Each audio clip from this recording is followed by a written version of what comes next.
I was just like, I would love to look into that. And it turned out the easiest way to do that was through the lens of my own anxieties and catastrophic visions.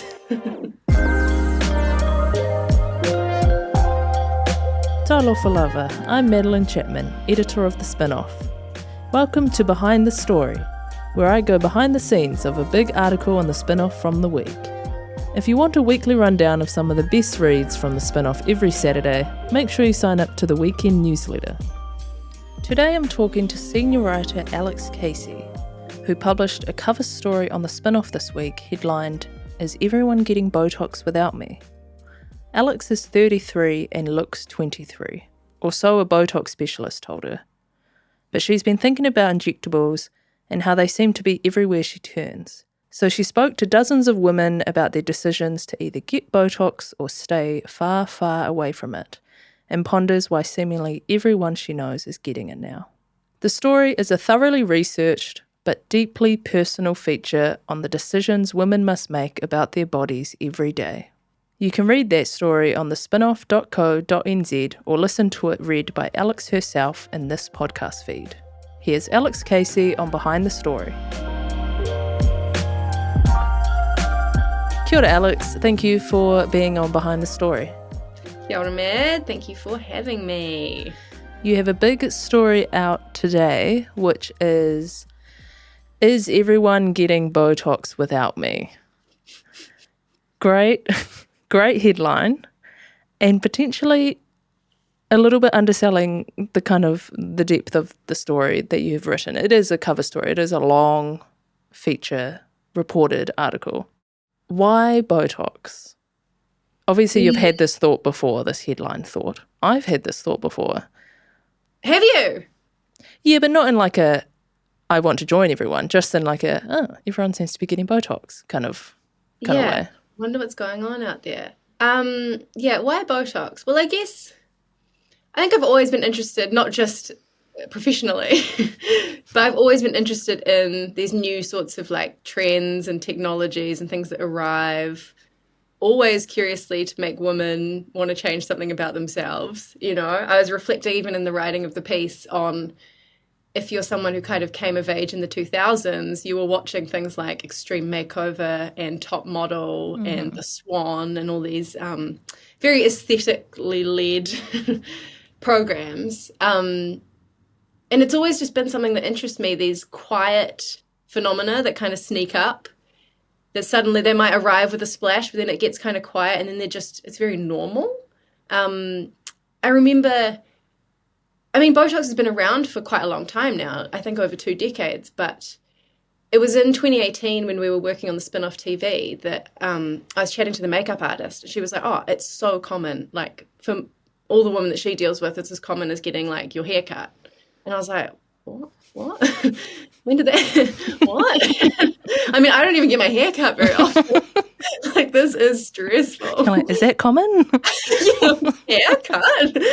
And then I guess the pandemic happened, right? Also, as I turned 30 during the pandemic. And once you turn 30, it's just like, it's all over. Your whole algorithm is just like retinol and wrinkles and you're losing collagen and the race against time. And there was also the big Zoom boom of people getting Botox and injectables for the first time because they've been staring at their faces for so long on Zoom and suddenly people had extra money. So there was a bit of coverage about that.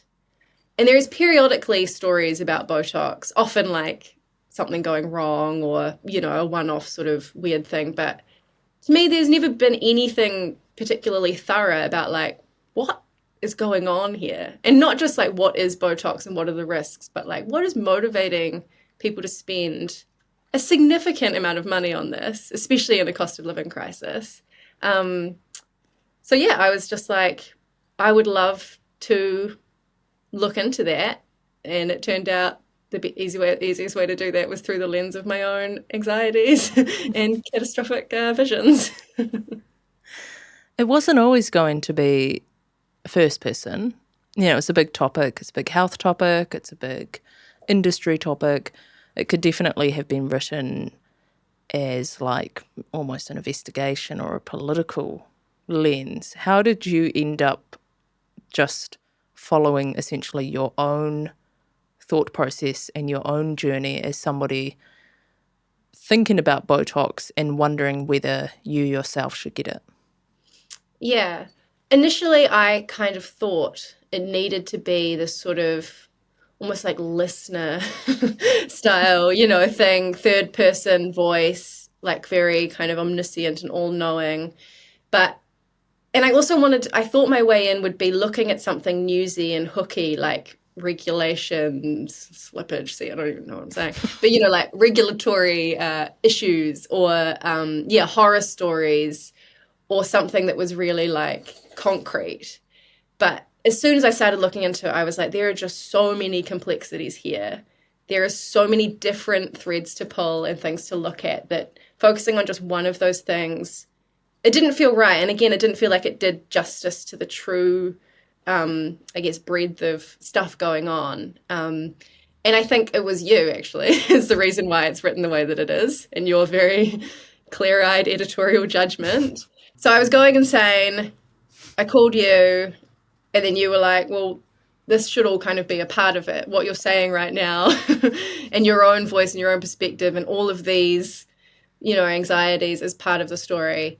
And you should write it in the first person, which is always like, oh, scary at first, but then, yeah, it made a lot of sense. So I have to shout out Madeline Chapman, my editor. Great judgment.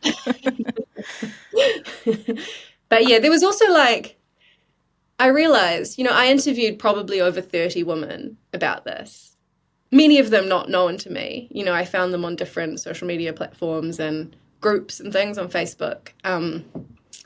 And it's kind of nice because I'm ringing these strangers and asking them to talk about something really personal. A couple of women who have never talked to anyone about the fact that they get this. And I was like, it is kind of nice to have a little bit of reciprocity from me as well, that I'm kind of offering up a bit of my soul in exchange for all these women so generously giving up their time. It felt weird to kind of, be detached from that. So I was happy to bear all, as it were. It is quite an interesting one because you did go in very conflicted. That's the whole point, is not knowing, are you the only one that not getting Botox? Is everyone doing this thing and you're just like the Luddite walking around going, unaware? Yeah. And essentially what seemed to come about from every single person you talked to was, I saw someone else get it. I thought they looked great. I wanted that too. Is it, I'm just realizing, is it the most successful word of mouth industry out there? Because that is kind of crazy that people weren't like, oh, I saw this great deal, or I saw this ad, or I saw this celebrity. It was like literally my friend had a real smooth forehead and I wanted one. Mm-hmm. Yeah. It was a real surprise because I thought it was all going to be, because for me personally, like in my everyday life, I don't actually know that many people that have it, but it is a sense that I've got from social media and walking around, like I just constantly am looking at everyone's foreheads now. But, and I watch a lot of reality television, which I think also does not help your perception of what a human face actually looks like. But yeah, that was a huge surprise when I started talking to people, and it was all this kind of contagion from their friend group of someone kind of breaking the seal, and doing it and then getting everyone else on board. And it really interested me in that, it wasn't coming from strangers. It wasn't necessarily coming from, seeing Kris Jenner all the time, although that probably does contribute to it. But, really successful campaigning on the forehead. Like you don't even need a sign. You just need the absence of wrinkles as your marker. The walking billboard, some bigger than others. Mine, huge.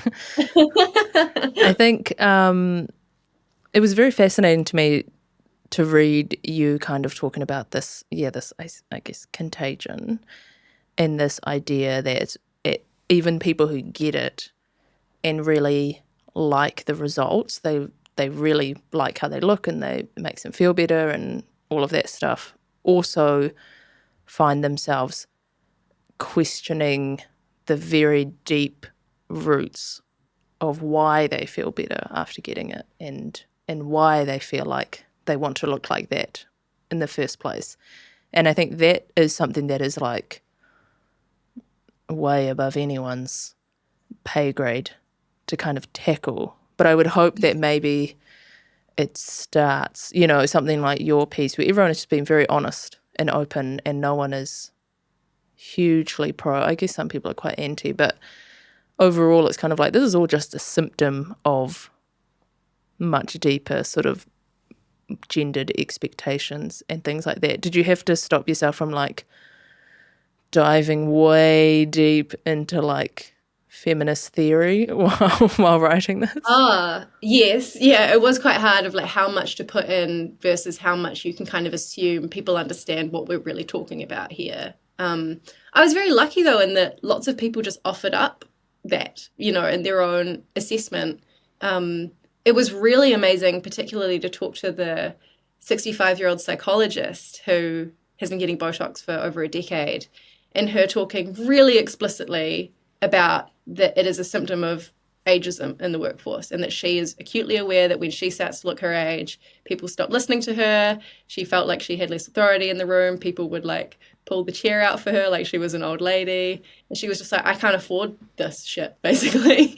And she also openly talked about really wrestling with the conflicts within that she didn't want to necessarily buy into this patriarchal idea of what women should look like and how women should age. But at the other side of the coin, we live in this society and people have to survive. And that was the main thing that kept coming up of like, I can't remember who said it, but they were like, it's like we're in a game, but the game is rigged and we're just so everyone's just trying to survive. And that's also what I was sort of feeling of like, I tried to give up worrying about aging and skincare and all that stuff. But I'm worried about what that means, you know, for me in 20, 30 years' time. You know, what is everyone else going to look like? Am I going to be in a worse off position, you know?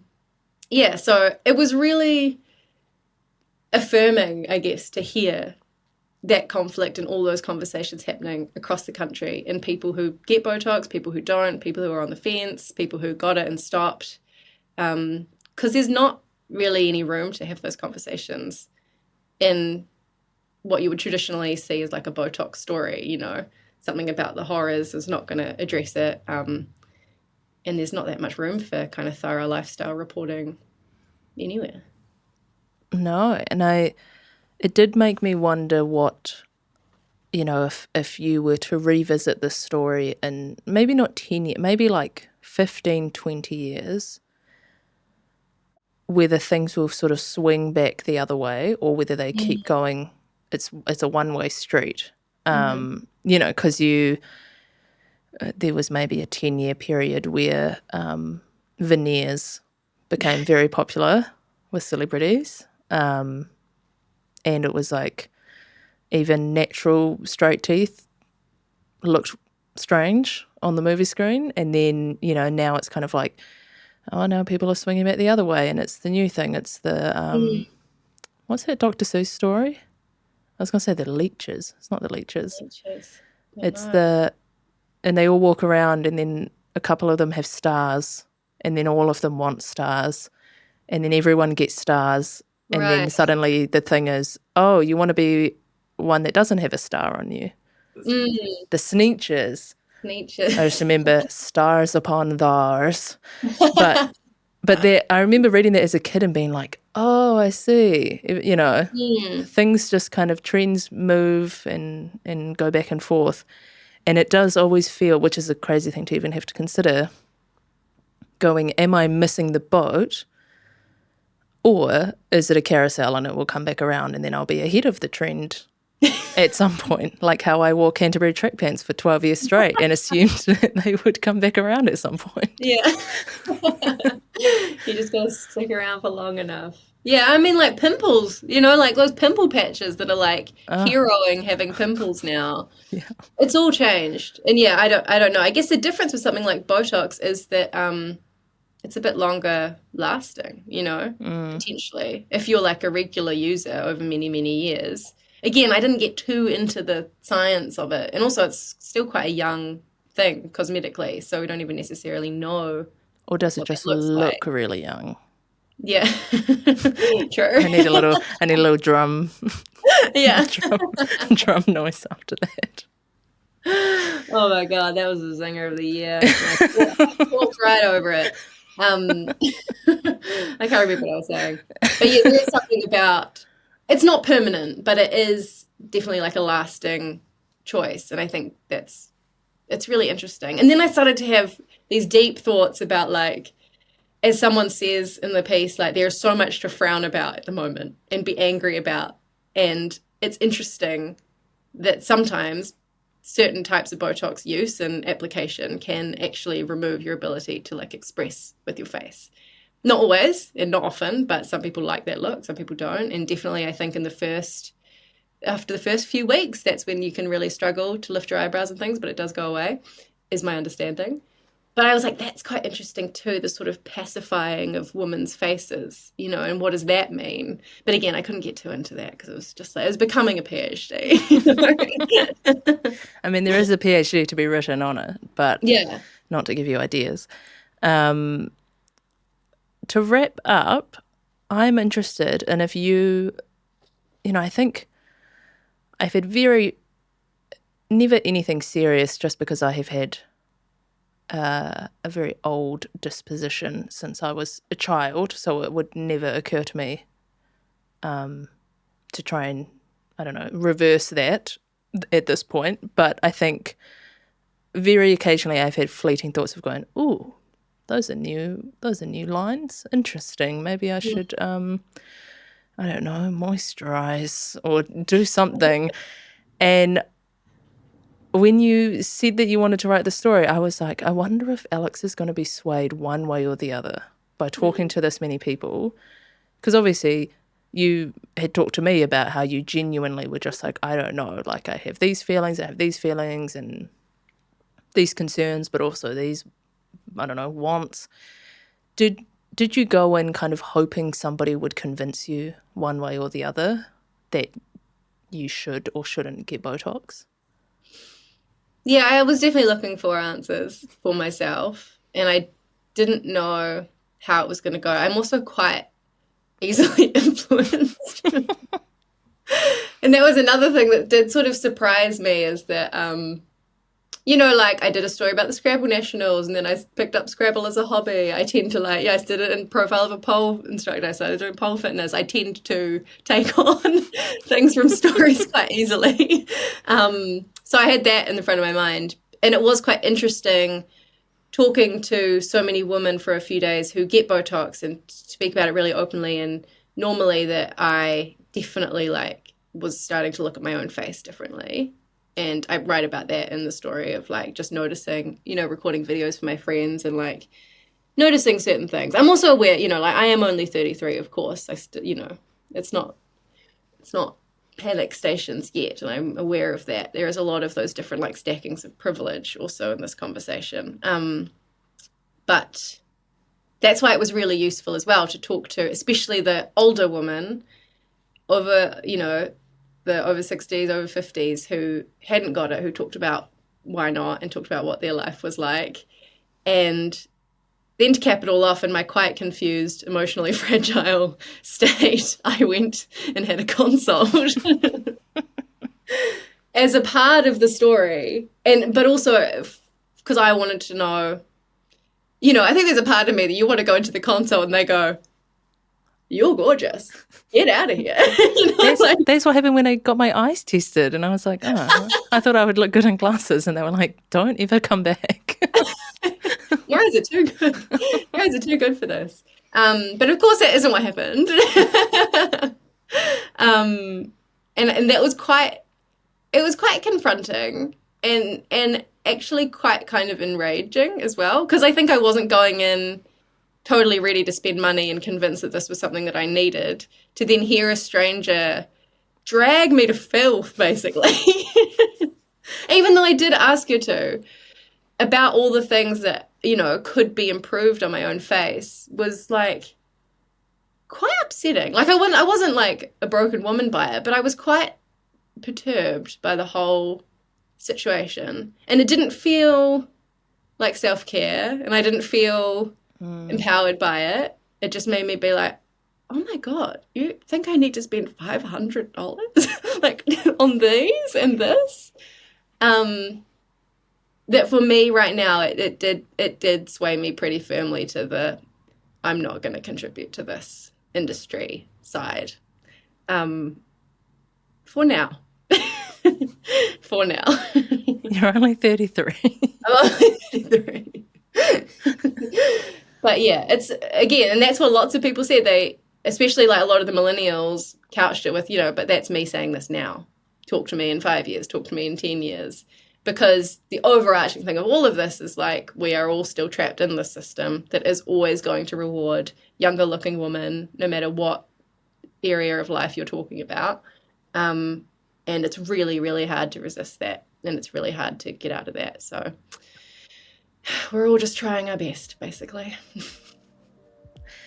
And on that note, I want to thank you again, Alex, for being on Behind the Story. Your cover story is up on thespinoff.co.nz right now. Go check it out.